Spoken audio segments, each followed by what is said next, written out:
علاقہ سبزوار میں آپ ایک باغ میں تشریف فرما ہیں. آپ کا معمول تھا کہ شکار سے جو گوشت حاصل ہوتا اس کو بھون کے استعمال فرما لیتے.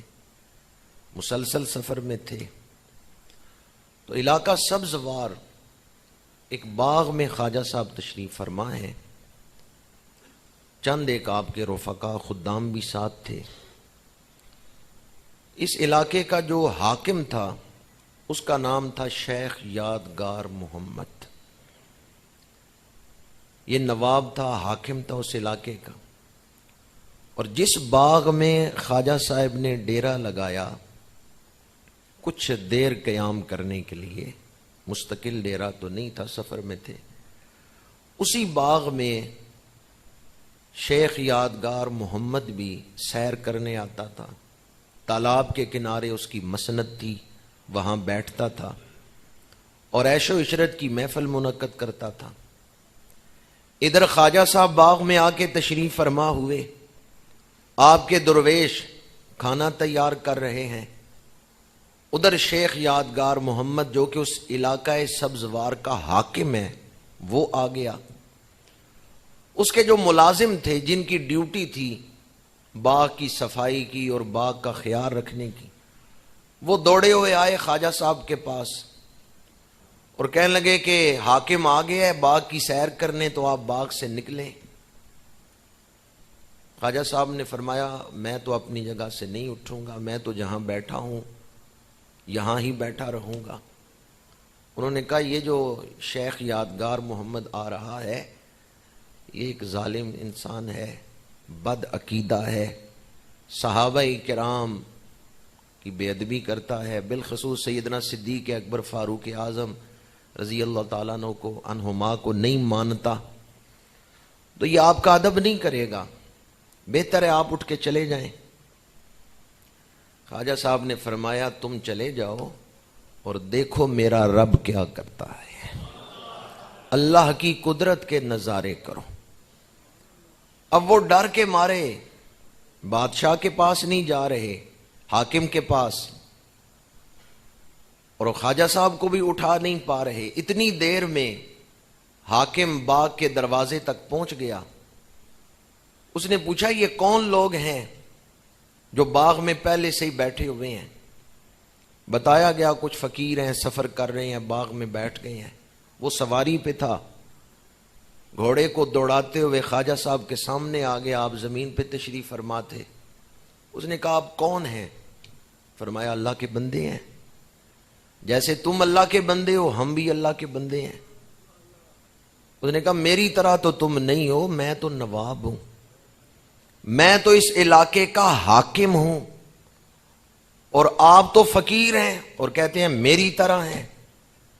آپ نے فرمایا تم ظاہراً حاکم ہو، ہمیں بھی مدینے والے نے حکومت ہی دے کے بھیجا ہے، ہمیں بھی خالی ہاتھ نہیں بھیجا. اس کو بات سمجھ نہیں آئی، وہ سواری پہ ہی بیٹھا ہے اور زبان چلا رہا ہے. خواجہ صاحب نے اس کی طرف نگاہ فرمائی. اس نے کہا میری حکومت تو آپ دیکھ رہے ہیں، یہ سبزوار شہر میں اس علاقے میں میری حکومت تو آپ دیکھ رہے ہیں، اپنی حکومت بھی دکھا سکتے ہیں. خواجہ صاحب نے نگاہ فرمائی ہے، وہ سواری سے نیچے گر پڑا ہے. جو ہی سواری سے نیچے گرا ہے تو تڑپ رہا ہے. اس کے جو ملازم تھے، سپاہی تھے، وہ آگے بڑھے اس کو اٹھانے کے لیے. خواجہ صاحب نے فرمایا چھوڑ دو، یہ جسم اور روح کی جنگ ہے، اس میں رسول اللہ کے سپاہی ہی فتح یاب ہوں گے. یادگار محمد اٹھا تو آپ کے سامنے ہاتھ جوڑ کے کہنے لگا مجھے اپنی غلامی میں قبول کر لیں، میں آپ کی بیعت کرتا ہوں، مجھے اپنی بیعت عطا فرمائیں. خواجہ صاحب نے اس کو بیعت عطا کی، سلسلہ عالیہ میں داخل کیا. لیکن اس سے پہلے آپ نے فرمایا میں نے سنا ہے کہ تو صحابہ کرام کی بے ادبی کرتا ہے. اس نے کہا ہاں. آپ نے فرمایا جب تک توبہ نہیں کرو گے معین الدین تجھے قبول نہیں کرے گا.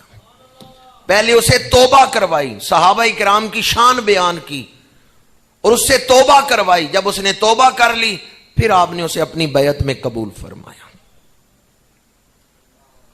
بیعت کے بعد خواجہ صاحب بھی ادھر لنگر تیار ہو چکا تھا، آپ نے تازہ وضو فرمایا، کھانا تناول فرمایا، اگلا سفر شروع کرنے لگے. وہ اب تک آپ کی خدمت میں ہی تھا. فرمایا شیخ یادگار محمد اب جاؤ تم اپنی حکومت چلاؤ. اس نے کہا کون سی حکومت؟ فرمایا یہ باغ تمہارا ہی ہے، اس علاقے کے تم نواب ہو، اب اپنے گھر جاؤ، ہم اپنے سفر پہ جا رہے ہیں. اس نے کہا کون سا گھر، کون سا باغ؟ نہ یہ باغ اب میرا ہے نہ گھر میرا ہے، جہاں آپ ہیں وہاں میں ہوں. اب میں آپ کا ساتھ نہیں چھوڑنے والا.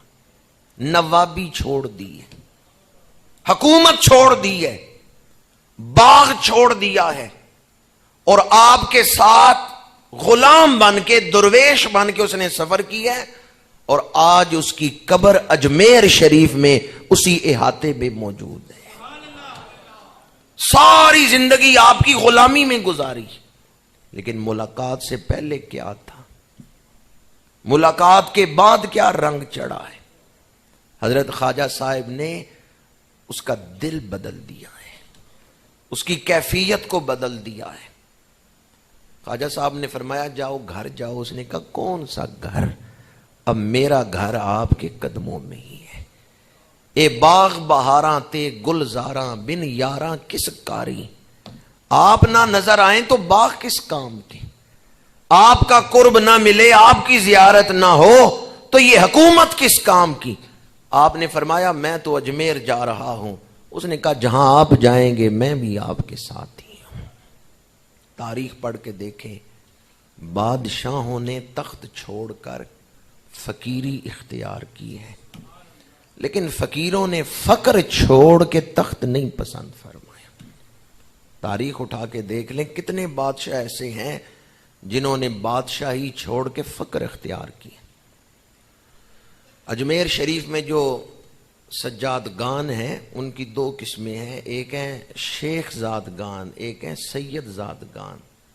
جو شیخ زادگان ہیں یہ اسی شیخ یادگار محمد کی اولاد میں سے، وہ آج بھی اجمیر شریف میں ان کی اولاد موجود ہے. اور اس شیخ یادگار محمد سبزواری کا مزار وہ بھی اجمیر